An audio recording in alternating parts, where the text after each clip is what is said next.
Bienvenue sur le grill. Aujourd'hui, on accueille quelqu'un de tout à fait particulier en compagnie de sa fille. Donc, on accueille Sonia aujourd'hui avec Habib. Alors, il est arrivé en France avec 50 € en poche, hein, c'est ça? 100, attention. Voilà. Quand même. 50 €. Non, pardon, 100 € en poche. Bah oui, ça fait une différence. La montée d'une des plus grandes entreprises de communication sur la métropole européenne de Lille. Rencontrer des personnalités fantastiques. On va parler de tout ça avec Sonia et Habib tout au long de ce podcast. Et pour pouvoir effectivement aborder ce que l'on va faire en 5 parties, on va démarrer avec une première question. On va voir un petit peu avec Sonia et Habib le contexte français vu par lui-même et Sonia, sachant qu'Habib a quand même failli déposer 6 fois le bilan avant que son entreprise ne démarre. Bonjour Sonia, bonjour Habib. Bonjour. Oui, bonjour Olivier. J'adore la musique déjà, ça c'est génial. Non, je crois que c'est un morceau que je vais écouter plus tard en totalité. J'espère qu'on l'aura souvent dans l'émission. Alors, moi j'ai écouté les émissions podcast, donc je me suis dit bon, nom, prénom, etc. Donc je me suis dit bon. Ouais, non, ça en a arrêté. Je me suis dit s'il a pas ses papiers, je vais être emmerdé. Alors justement, donc généralement moi j'interviens toujours. J'aime pas en fait avoir des papiers, mais là j'ai fait l'exception aujourd'hui parce qu'on a tellement de choses à raconter, voilà, que j'ai ramené ça. Alors c'est pas pour lire, mais surtout que j'oublie pas des tips que l'on peut donner à nos auditeurs. Et j'avais préparé, alors je suis désolé, j'avais préparé un pitch parce que j'ai vu qu'à chaque fois tu démarrais, bon, on se tutoie dans la communication, on se tutoie, plaisir, hein. On se tutoie, on se fait la bise dans la com, on se parle par nos prénoms, n'est-ce pas Sonia? N'est-ce pas? Absolument. Bon, alors, et je me suis dit, il faut quand même que je raconte le pitch de Kayak. C'est qui Kayak? Qui sommes-nous? Qu'est-ce qu'on fait, etc. C'est quoi Kayak Communication? D'abord, Kayak, c'est une agence de communication 1080 degrés. Et donc, avec 32 ans d'activité, un peu plus de 32 ans aujourd'hui, eh bien, on a réussi à traverser le temps. Et comment est-ce qu'on a fait? Eh bien, ça va être, à mon avis, l'objet de toute l'émission, parce que on va falloir quand même qu'on explique à nos auditeurs quels sont les petits miracles qui ont fait qu'on a pu rebondir à des moments très difficiles. Alors, Kayak, c'est quoi? Déjà, commençons par là. Kayak Communication, en fait, elle apporte des solutions personnalisées qui sont rapidement opérationnel et rentable, parce qu'aujourd'hui il y a une histoire d'immédiateté. Les gens, quand ils payent, ils veulent quelque chose de tout de suite. Voilà, donc on veut voir tout de suite le résultat. Donc il n'y a pas de théorie, et donc ce sont des solutions à la fois créatives et budgétaires. Alors j'insiste sur le mot budgétaire parce que ce qui est important, c'est de se dire que chez Kayak, on travaille aussi bien avec des très petites entreprises qu'avec des grandes institutions, des grandes entreprises. Et nous, notre fierté, c'est justement d'avoir fait grandir nos clients. Donc, on a des toutes petites entreprises qui ont démarré avec nous. Bon, il y a certaines il y a 20 ans. Donc, quand même, ouais. Ce qui est bien, c'est qu'il y a une espèce de fidélité, et j'imagine qu'il doit y avoir une raison. Alors, il y a quelques exemples qui viennent à l'esprit. Par exemple, on a une entreprise, il y a 7 ans, elle faisait 3 millions d'euros de chiffre d'affaires. Aujourd'hui, elle fait plus de 25 millions en 7 ans. Donc, c'est énorme. Et ça, c'est une de nos fiertés. 3 millions à 25 millions, c'est ça? Absolument. Et la deuxième petite histoire qui me vient à l'esprit comme ça, ce sont 2 jeunes hommes qui sont venus me voir un jour. Kayak faisait encore partie d'un groupe de communication. Et ils sont venus pour un logo. Donc, c'était 2 gars qui voulaient monter une boîte ensemble. Et on a passé une réunion de 2 heures et ils sont sortis là avec un projet de groupe. Parce que je leur ai dit, les gars, c'est pas qu'un logo, il faut créer un groupe. Ouais. Aujourd'hui, c'est un groupe qui est installé avec plusieurs sites qui font plus de 10 millions d'euros de chiffre d'affaires. Ils ont, je crois, 7 ou 8 sociétés et plus de 100 personnes, donc plus de 100 collaborateurs. Et je dirais, la fierté de Kayak, c'est ça. Alors, qu'est-ce qui nous permet de faire grandir nos clients? Qu'est-ce qui permet effectivement d'abord de traverser aussi le temps? C'est parce que je pense, alors on reviendra à quelques détails, mais je pense que Kayak, elle a un avantage, disons qu'au-delà de la communication, du marketing, on a des compétences en management de projet. Donc moi personnellement, donc j'avais été très très séduit par le management de projet. Donc c'était effectivement ma dernière formation, c'était ça. Et du coup, on met pas dans la balance uniquement la communication ou uniquement le marketing, mais le projet, l'offre, la douleur. On parlera de la douleur. Qu'est-ce qui fait que vos clients vont acheter votre produit, votre marque ou votre service? Et c'est ça qui est important. Ce qu'on accompagne, ce sont des lancements de produits, des porteurs de projets, mais aussi des entreprises qui sont à l'arrêt et qui ont besoin d'être relancées. Et malheureusement, aujourd'hui, il y a quand même pas mal de boîtes qui sont à l'arrêt, et c'est pour ça qu'on va revenir à l'histoire du contexte en France. Un petit peu sur le contexte en France, qui est un peu compliqué en ce moment. Compliqué. Et là, il y a énormément de recettes qu'on est en train de mettre en place pour faire décoller des boîtes. Donc, on a lancé un audit.com, ça s'appelle l'audit.com parce que on met à plat tout du début jusqu'à la fin, parce qu'en fait, quand ça va pas, quand vous êtes paumé, il faut revenir au fondement.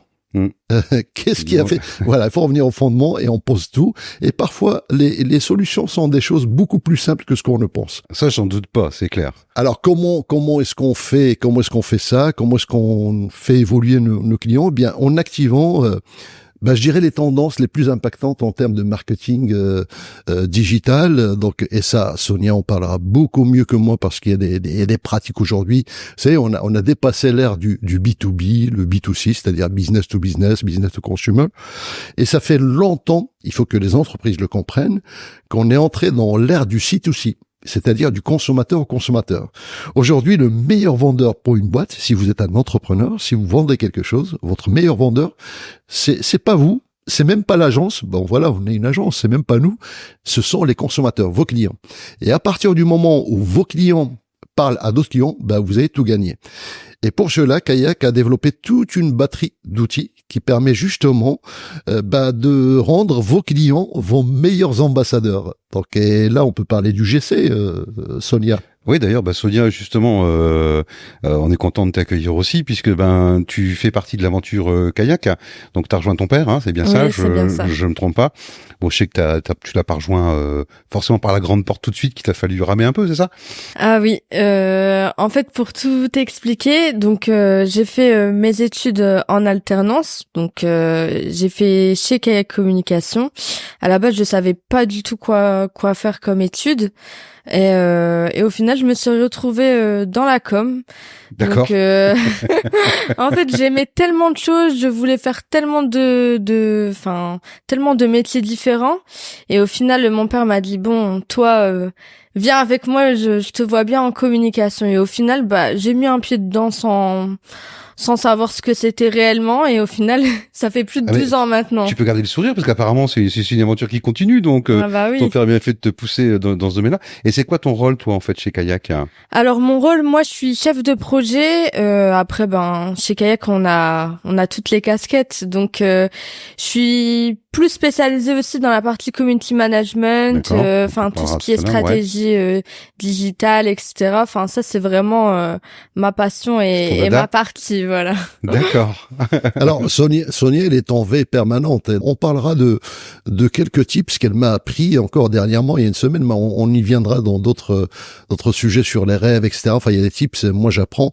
Et je crois que cette dualité de deux générations très différentes chez Kayak, elle joue énormément, parce que on a à la fois la vision des jeunes et on a à la fois de celui qui a la bouteille.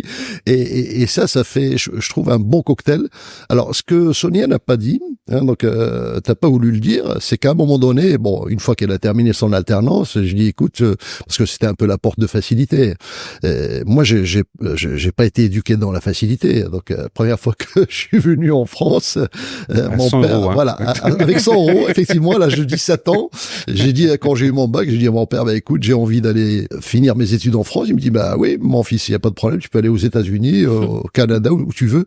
Il y a qu'une chose, ne me demande pas un centime. Donc, c'était voilà. Donc, du coup, j'ai dû vendre. Ce qui était le plus cher pour moi, c'était une guitare où j'ai mis des années à économiser pour acheter une guitare.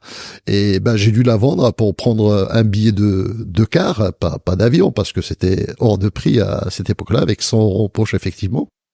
Et je me suis dit, avec le temps, avec nous, nos enfants, on leur facilite pas la tâche. Peut-être qu'on leur rend pas service en leur facilitant la tâche. Et donc Sonia, bien évidemment, je l'ai accompagnée sur l'histoire de l'alternance. Mais à un moment donné, il fallait faire un contrat avec elle. Je lui dis, écoute, moi, je préfère que tu ailles chercher du boulot ailleurs.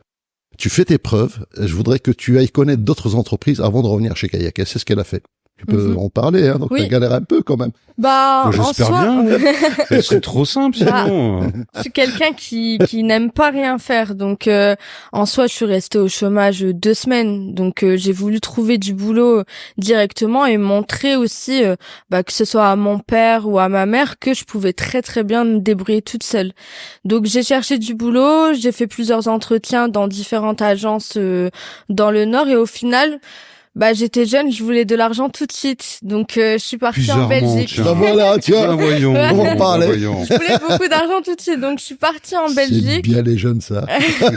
Au final, j'ai travaillé pendant quand même un bon 4 mois en Belgique. Je peux vous dire que le rythme était complètement différent qu'ici, quoi. Et au final, je suis revenue vraiment grandie parce que je pense que ça a été une bonne formation et de se rendre compte aussi du plaisir que j'avais à travailler chez Kayak. Parce que certes, c'est mon père, mais il est pas du tout Pas du tout exigeant, non. très exigeant. Alors, je crois que il y a des moments où j'étais plus exigeant envers oui. elle Oh, qu'envers les autres Mais à collaborateurs, mon c'est avis, sûr. c'était une bonne expérience pour toi, mais je pense que ça a dû être une expérience encore plus difficile pour Habib. Ouais. Parce que j'imagine même pas l'ambiance à la maison, Très compliqué. avec, Très à mon avis, Alors, je parle la pas de maman ma femme. derrière qui te disait... Je parle pas de ma femme qui me bassine déjà quand elle était pas chez Kayak, mais tous les soirs, reprends-la s'il te plaît, reprends-la s'il te plaît. C'était un disque rayé, quoi. Donc, et il fallait que je tienne, Et pour moi, donc au final, j'ai 2 Sonia. Il y a une Sonia avant et une Sonia après, parce que quand elle a été vraiment, parce qu'elle a bossé à 4 heures du matin en Belgique, donc elle a galéré. Et plus elle galérait, plus, alors je vais pas le dire, je le dis maintenant, plus j'étais content parce que je me dis ça va la forger, ça va lui donner vraiment une expérience de la vie, parce que la vie n'est pas facile, il faut le reconnaître. Et on va revenir à notre sujet, justement. Oui, justement, le sujet. c'est ce que j'allais te proposer, c'est de revenir effectivement sur un petit peu le sujet de cette première partie où on va aborder ensemble ce qui se passe un peu en France et au niveau mondial. Et puis j'aimerais bien avoir ta vision un petit peu justement de ces éléments-là. J'ai parlé de l'âge de 17 ans, je suis venu en France. Pour moi, en fait, la France... de mes rêves, celle que je suis venu découvrir à l'âge de 17 ans, je vous parle de ça il y a plus de 40 ans, c'est plus la France d'aujourd'hui, donc et je le regrette amèrement parce que quand je suis venu, j'ai dû vendre ce qui est de plus cher pour moi à l'époque, c'était ma guitare, pour venir vivre avec aucun point de chute et faire ma vie, et j'avais la niaque pour ça. Pourquoi ? Parce que pour moi la France était le paradis. Et effectivement, moi j'ai cette nostalgie de cette époque, mais il faut vivre avec toutes ces époques. Alors aujourd'hui, je vous dis que il y a une ambiance anxiogène, mais attention, c'est pas uniquement en France, c'est un contexte mondial. C'est ça que les gens doivent comprendre. Je veux dire, donc, alors la France, on s'en rend compte quand on va un peu à l'étranger. Donc à chaque fois que on se rend pas compte parce que nous, on est habitués, on s'adapte, etc. Mais dès qu'on voit des gens un peu plus souriants, un peu plus cool, que ce soit en Grèce, que ce soit à Marrakech, parce que c'est ma ville natale. Moi, quand je vais là-bas, il y a des gens qui sont fauchés, qui n'ont que dalle, qui n'ont rien, et ils ont la banane, ils racontent des histoires du matin au soir et des blagues, et je trouvais ça très inspirant. Alors peut-être que le soleil y est pour quelque chose, donc parce que les pays du soleil, comme le dit la chanson d'Aznavour, donc la misère est moins pénible au soleil, donc c'est sûr.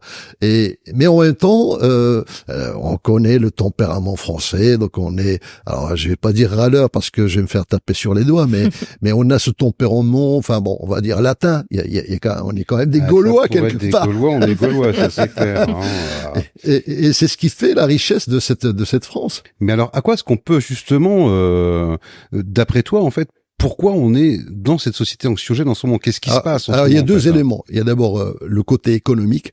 Alors, vous savez, quand on est en période de croissance, quand tout va bien, tout le monde il est beau, tout le monde il est gentil. Et ça, même dans les entreprises. Et quand ça va mal, on cherche un bouc émissaire et on se tape sur la tronche les uns les autres. Et c'est ce qui arrive, je pense, pas seulement en France, c'est ce qui arrive un peu partout dans le monde, en Europe. Et pourquoi ?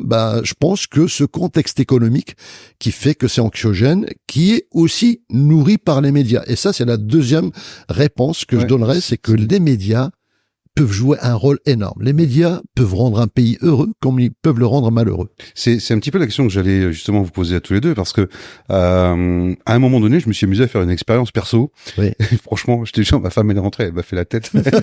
J'ai pris la télé, je l'ai démontée, je l'ai rangée. Il y avait plus de télé quand elle est rentrée. Tu en le as soir. fait 4. Et elle m'a dit, mais pourquoi t'as fait ça? Je j'en ai marre des actualités, Absolument. j'en ai marre de l'information. Ouais. J'ai l'impression de vivre dans un monde qui est horrible, alors qu'en fait, quand t'as pas les infos, bah si tu regardes un peu autour de toi, le monde il est beau quand même. Ouais, exactement. Sonia, toi qui es jeune, plus jeune que nous. Moi, je suis d'accord. Enfin, en fait, j'ai eu la chance de voyager un petit peu partout et en fait, chaque pays a ses problèmes. Donc, qu'on soit en France ou en dehors, je pense qu'il n'y a pas un pays idéal.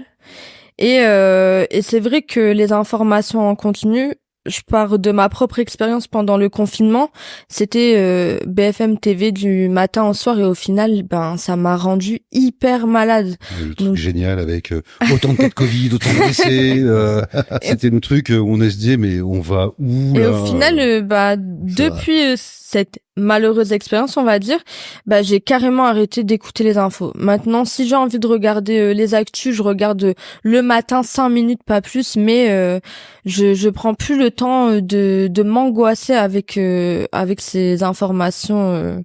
Moi, j'ai une expérience qui me vient à l'esprit, c'est le mari d'une cousine, pendant la phase de confinement, il regardait BFM tout le temps. C'est pas Boudère? Non, pas lui. Lui, on en parlera à la fin. Lui, il est hermétique à tout ça, et tant mieux. Ce gars-là, un jour, il est tombé dans les pommes, ils l'ont embarqué aux urgences. Et quand ils ont analysé, ils ont vu, parce qu'il regardait que des news anxiogènes du matin au soir. Et ce gars-là, à un moment donné, il est tombé dans les pommes, il supportait plus. C'était quelqu'un de très angoissé. Donc ça montre à quel point ça peut être très mauvais. Et une fois, j'avais un trajet qui était assez long en voiture, j'écoutais les infos, et pendant 20 minutes, j'avais mis les infos pendant 20 minutes, je me suis rendu compte qu'il y avait aucune information positive, qu'il y avait que du négatif. Il y en a un qui a tué un autre, il y a une guerre quelque part, il y a un bazar. Mais je dis, mais mince, qu'est-ce qui se passe? Donc, et ce jour-là, ça m'a énervé. Je me suis dit, je vais faire une grève de l'info. Ouais. Pendant 2 mois, j'ai écouté que de la musique. Et je t'assure que je m'en portais beaucoup mieux, beaucoup mieux. Donc nous, on connaît les médias, donc on sait un peu comment ça marche. Et on sait que les médias peuvent quand même jouer un rôle essentiel. Vous savez, quand on reçoit un message de l'AFP, l'agence France Presse, elle envoie une info anxiogène, elle est relayée du matin au soir par tous les médias en France. Donc c'est ça qu'il faut savoir comment ça fonctionne derrière. Aujourd'hui, vous regardez BFM, 2 minutes, ça suffit parce que vous avez une information. Ça sert à rien de regarder toute la journée parce que c'est la même info qui va être ressassée avec tous les angles, etc. En Suède, ils ont fait une expérience. Ils se sont rendus compte effectivement qu'il y avait beaucoup d'informations négatives et tout ça. Ils se sont dit, tiens, on va sortir un journal où il y a que du positif. Leur journal n'a pas marché. Non. N'a pas marché parce que, en fait, c'est la nature humaine est ainsi faite. C'est ça. Ouais. Quand on se lève le matin, on a envie de savoir qu'est-ce qui s'est passé pendant la nuit, pendant qu'on dormait. Est-ce qu'il y a eu un tremblement de terre? Est-ce qu'il y a eu quelque chose qu'on a loupé, etc. Donc il y a cette angoisse. Moi, pas du tout. Moi, le matin, la première chose que je vérifie, c'est si j'ai du café. Ah, ça, c'est important. C'est important. C'est ce que je fais aussi. Moi, j'appuie d'abord sur le bouton. Alors, si possible, avec une petite chansonnette. Moi, c'est plus les réseaux sociaux. Et c'est pour ça que je trouve ça intéressant que maintenant, sur les réseaux sociaux, les gens prennent la parole. Donc, et je trouve que ça équilibre ce que les médias diffusent. Absolument. Et du coup, les réseaux sociaux ont un rôle important pour l'information. Alors, petite astuce, si vous me le permettez tous les deux, puisque tu me disais que tu avais arrêté la radio au moment en voiture et que tu n'écoutais plus que la musique. Ah. Alors, vous pouvez aussi écouter des podcasts. Hein, absolument. Voilà. Tout à fait. C'était une petite astuce que je vous sais pas ça. Vous pouvez écouter les miens aussi. On n'y est pas pensé. Pas plus mal. Voilà. Chez Clacom, on fait de bons podcasts, donc faut pas hésiter. De votre côté, si vous aviez effectivement une astuce ou quelque chose à donner aux auditeurs pour justement rester zen un peu dans ce contexte, ça serait quoi? Bon, mesdames et messieurs, c'était une page de pub. Je sais pas si vous l'avez remarqué. J'ai du placement de produits discrets. Voilà, absolument. Voilà, c'est juste une page de pub, effectivement. C'est tout, quoi. Mais c'est vrai que moi, j'ai rencontré des gens qui écoutent des podcasts maintenant dans leur bagnole parce que c'est beaucoup plus enrichissant. Et je crois que les jeunes, ils s'informent plus par les réseaux sociaux que par la télé. Ouais, tout à fait, ouais. On regarde de moins en moins la télé. On n'est plus sur le smartphone. Et ça, mesdames et messieurs, dans les médias, c'est un peu de votre faute, quoi. Donc, essayez d'être un peu plus créatif et de nous sortir un peu de ce marasme, quoi. Et faites appel à Kayak. Et toi, tu fais quoi alors? Du coup, ça, c'est du placement de produit aussi. Bien vu, Sonia. Et toi, tu fais quoi pour rester zen alors, du coup, Sonia, donc? En fait, avant, on va dire que j'étais quand même dépendante de mon téléphone. Je pense comme beaucoup de personnes. Et au final, maintenant, j'ai compris que c'était à moi de contrôler. Donc, j'ai enlevé toutes mes notifications. Et quand ça va pas, je coupe le téléphone et la télé. Ton père, t'as pas acheté un Nokia 3310 pour Je crois que c'était l'une des premières à avoir un smartphone. Et à un moment donné, ça faisait partie de son bras. En fait, c'était le prolongement du bras. C'est ça, ouais. Et en fait, c'est marrant, pendant le repas, on voit pas ses mains, mais elle tapait sans regarder. Parce que maintenant, en fait, on reçoit des notifications sur les actus, sur même les réseaux sociaux, etc. Et maintenant, je me suis conditionnée pour me dire c'est moi qui choisis quand j'ai envie de regarder ce qui se passe. Et alors, depuis, tout va très bien. Donc là, t'es chez Kayak Communication, donc tu fais pas partie effectivement de tous ces Français qui cherchent à s'expatrier actuellement, de cette vague de jeunes qui jouent le nomadisme en travaillant un peu de partout dans le monde grâce à un PC et puis une connexion. Alors ça, on va y arriver. On va y arriver parce que c'est une bonne question. Mais l'histoire de la zénitude. Donc je rejoins un peu effectivement ce que dit Sonia, c'est que je crois que même en enfer, on peut créer son propre paradis. Donc je crois que ça ne tient qu'à nous d'être zen. Alors c'est vrai, il y en a qui coupent leur téléphone et ça c'est très courageux donc de la part de Sonia. Et je pense que il y a une phrase que je dis souvent, plus le monde sombre dans la morosité, plus il faut injecter du plaisir dans ce que nous faisons, dans ce que vous faites. Donc et ça, je crois qu'aujourd'hui c'est encore plus vrai que jamais. Alors quand on parle de côté anxiogène, en fait, qu'est-ce qui rend les gens mal? Il y a deux choses. D'abord, moi j'ai adoré le dernier magazine Psychologie. J'ai vu un titre, c'est marqué "Oui au plaisir d'être en vie". Et je trouvais ça génial. C'était le titre de l'édito. Je trouvais ça génial. "Oui au plaisir d'être en vie", parce que depuis la Covid, en fait, la mort nous accompagne. Elle s'est presque banalisée finalement. Et moi, il y a des moments où j'ai 2-3 informations sur des personnes qui sont décédées, qui sont de mon âge ou plus jeunes que moi, soit dans la famille. Bon, le dernier, c'est un ami. On est en train de préparer d'ailleurs tout un hommage pour lui. C'est Manji Zizi, donc je pense à lui. Donc, qu'il repose en paix. Et tu as rencontré dans quel cadre? Alors c'était le président de la French Tech Lille. Manji, c'est un ami de plus de 30 ans. On a passé énormément de choses et qui est décédé à l'âge de 60 ans, donc c'est encore jeune pour moi. Et en fait, il y a pas longtemps, on m'appelle pour un cousin qui vient de décéder. Donc déjà, ça m'a fait un choc parce qu'on a fait les 400 coups à l'âge de 14 jusqu'à 17 ans ensemble. Donc ça m'avait marqué. Et 2 jours après, je me suis dit, tiens, lundi, on était le samedi, lundi, je vais passer un coup de fil à mon ami Manji que j'ai pas vu depuis 7 mois. Et en fait, on se voyait tous les 3-4 mois et on a fait beaucoup de... en fait, on se faisait beaucoup de bien professionnellement parlant et c'était vraiment un véritable ami. Et samedi, on m'appelle, on me dit que Manji est décédé, est parti. Et là, c'était le choc. Pendant 2 jours, franchement, j'avais plein de trucs à faire, j'ai tout laissé tomber, j'avais plus le moral pour rien. Donc le premier, le deuxième, il y a 2 jours après, on m'appelle, c'était la dame qui nous a adoptés. En fait, c'était une compagne qui accompagnait ma mère et qui est partie aussi. En fait, quand je vois ça, effectivement, je comprends que les gens se disent il faut que je vive pendant que je vis. Chaque jour gagné, c'est un jour de plus. C'est un jour de plus. Et je pense qu'on a ce côté-là qui est anxiogène. Il y a le côté aussi économique, c'est-à-dire que on sait tous qu'il y a de l'inflation, que tout a augmenté, que la vie n'est plus aussi aisée qu'avant. Donc aujourd'hui, tout est cher. On parle pas de prix de l'énergie, de l'électricité, etc. Et moi, j'ai vu une étude qui a été faite aux États-Unis, un cabinet qui a travaillé pendant, 3-4 mois pour arriver à une conclusion toute simple, toute bête. C'est de dire, si vous voulez bien vivre, vous en sortir que sur des entreprises ou des particuliers, il faut dépenser moins que ce que l'on gagne. C'est aussi con que ça. Là, c'est ça. Ouais. Alors, ce qu'il y a, c'est qu'on prend un train de vie et on n'a pas envie de lâcher ce train de vie. Et donc, aujourd'hui, il faut espérer qu'avec ce côté où on commence à se rendre compte que l'hyperconsommation n'est pas forcément la vraie vie. On n'a pas besoin de 36 000 choses. Donc parfois un plat tout simple, sans forcément la viande, peut faire l'affaire. Et donc, je pense qu'il faut revenir à des choses simples. Donc, pour être zen, donc c'est ça un peu l'idée, c'est pour être zen, il faut revenir à des choses simples, dépenser moins que ce que l'on gagne, parce que qu'est-ce qu'on a besoin? On a besoin juste de pas s'inquiéter du lendemain. Pas s'inquiéter du lendemain. Et ça a été aussi la philosophie chez Kayak, hein, donc parce que c'est pas une boîte qui s'est créée sur le but d'être des milliardaires ou des millionnaires. Non, du moment qu'on a de quoi vivre et qu'on s'éclate dans ce qu'on fait, c'est largement suffisant. C'est déjà que demande le peuple, quoi. J'aimerais bien qu'on revienne quand même sur la partie où aujourd'hui on assiste effectivement à de plus en plus de Français qui s'expatrient, qui quittent le pays. C'est vrai.